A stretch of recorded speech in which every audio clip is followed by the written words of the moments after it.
Labas rytas, šiandien atsikėlėm 6 valandą ryto, nes Antilopės kanjone ekskursija mums prasideda 7, bet turėjom būti 6:30, tai esam jau vietoje, gavom bilietus jau ir apie pusvalandį reikia laukti ekskursijos.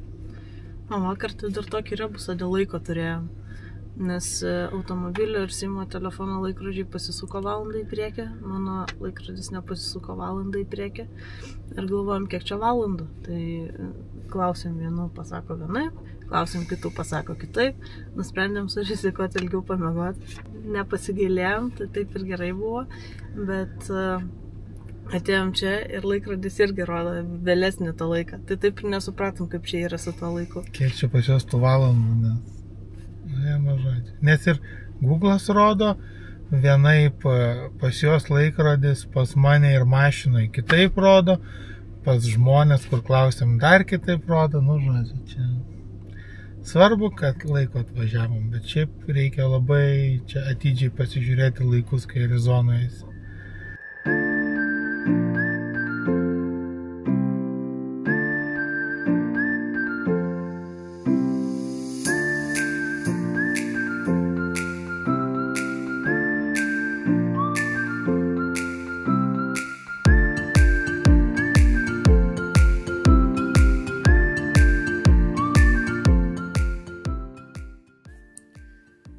Užsakinėdami ekskursiją Antilopės kanjono atsiliepimuose perskaitėme, jog nuvažiavimas iki kanjono yra verta dėmesio patirtis.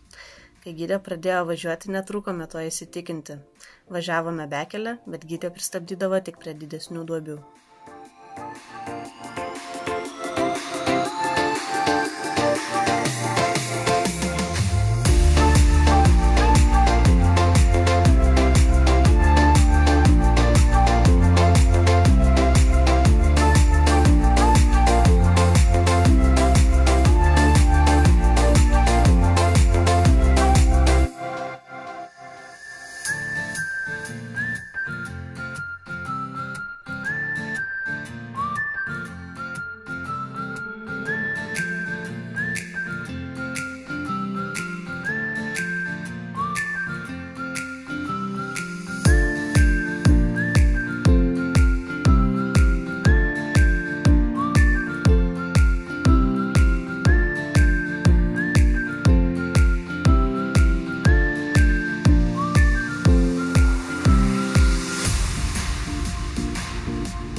Tik įėjusi kanjoną, gidė pasiteiravo, kas kokius telefonus turi ir pasiūlė padėti pakeisti kameros nustatymus, kad gautųsi kuo gražesnės nuotraukos. Tada supratome, jog realiai vaizdo, kurį galima pamatyti nuotraukose iš Antilopės kanjono, nepamatysime.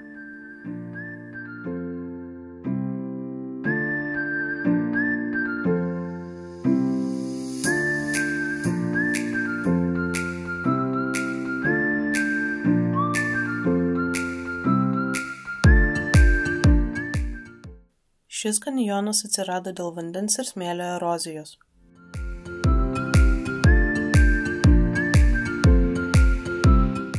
Dar ir dabar pasitaiko atvejų, kai po didelių liūčių šiuo kanjonu teka stiprios srovės upė.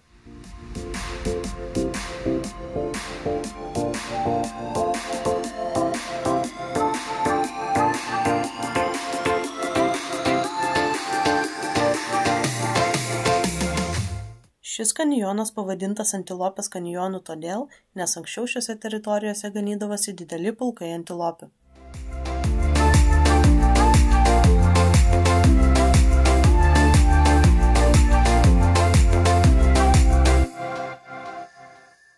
Šis kanjonas susilaukė didelio fotografų dėmesio.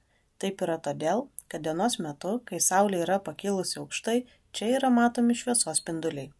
Viena iš žymesnių čia padarytų fotografijų yra pavadinta fantomu. Joje šviesos spindulyje yra matomas siluetas. Ši fotografija buvo parduota už maždaug 6 milijonus eurų.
baigėsi mūsų Antilopės kanjono turas. Tai turas, apie turą šiek tiek. Tai buvo kažkur apie valandos trukmės.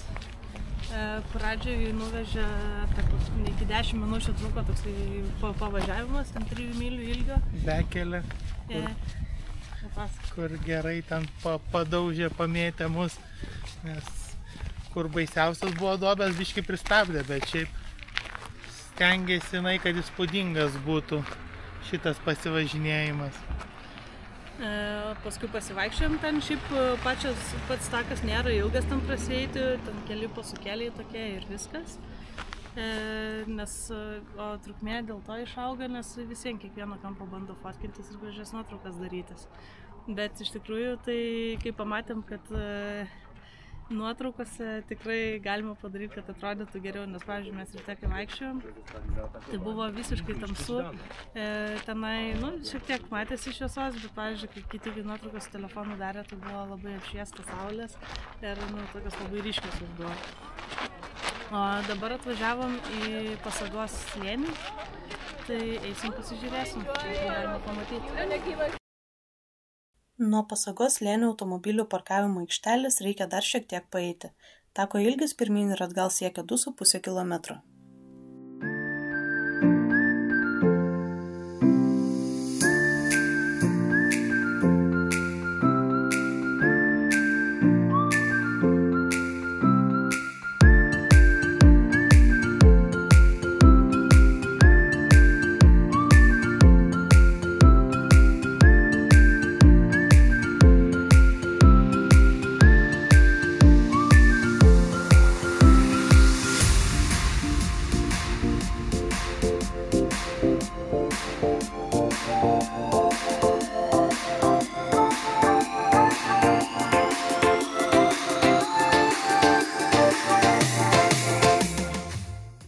Apžvalgos aikštelė yra 300 metrų aukštyje.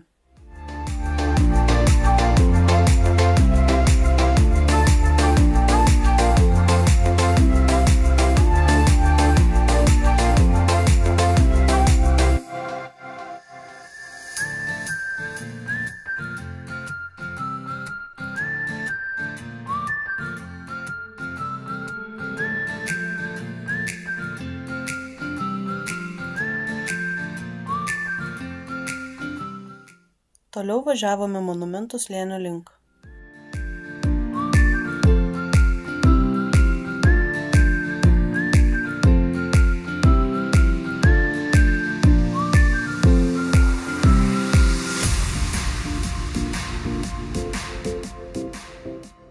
Pagaliau atvykome į Monumentų uolį.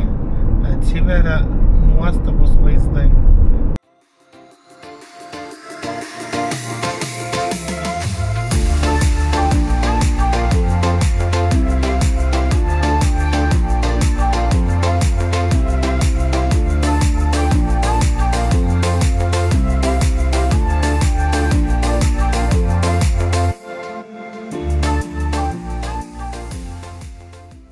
Atvažiavome nacionalinį parką, mašina kol kas liko dar sveika, kelias be proto prastas, labai sunku išsaugoti mašiną, tikiuosi, kad ją išsaugosim ir nieko nesudaužysim.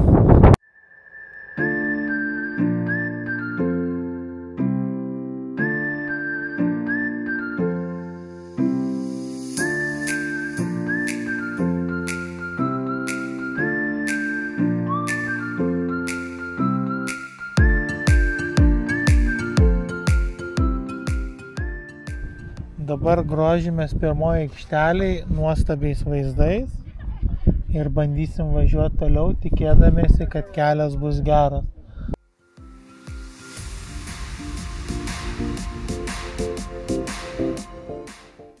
Monumentų slėnyje yra 30 km panoraminis kelias. Jis veda pro gausybę panoraminių sustojimų, kuriuose galima grožėtis didžiuliais smiltainio monolitais.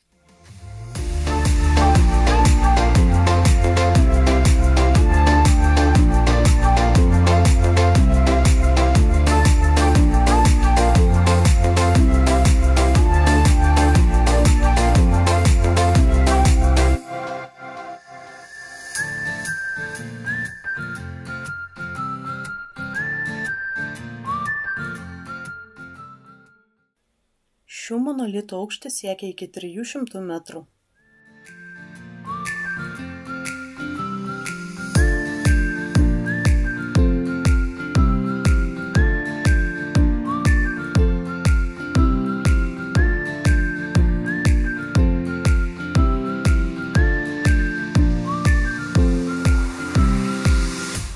Šiose teritorijose buvo nufilmuota daugybė vesternų.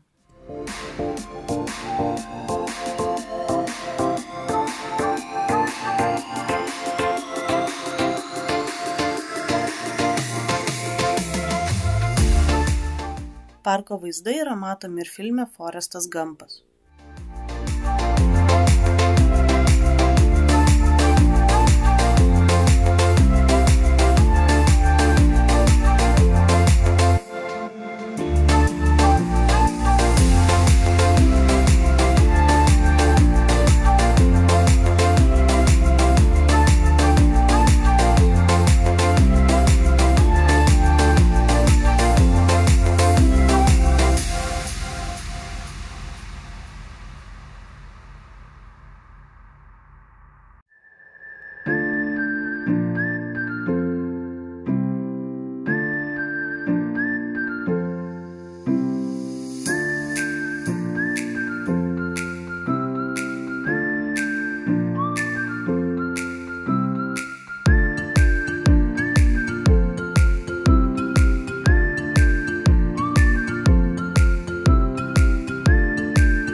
štai kaip mašina atrodo po Monument Valley.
Na va, pagaliau atvykome jau į savo nakvynės vietą.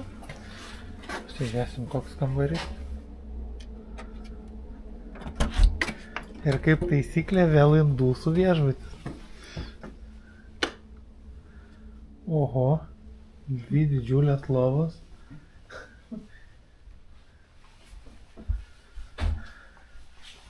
Vėl kriauklė kambarį. Gerai, kad ne dušas. Tokia spinta. Jau labai panašus išplanavimai, žodžiu. Taip pat.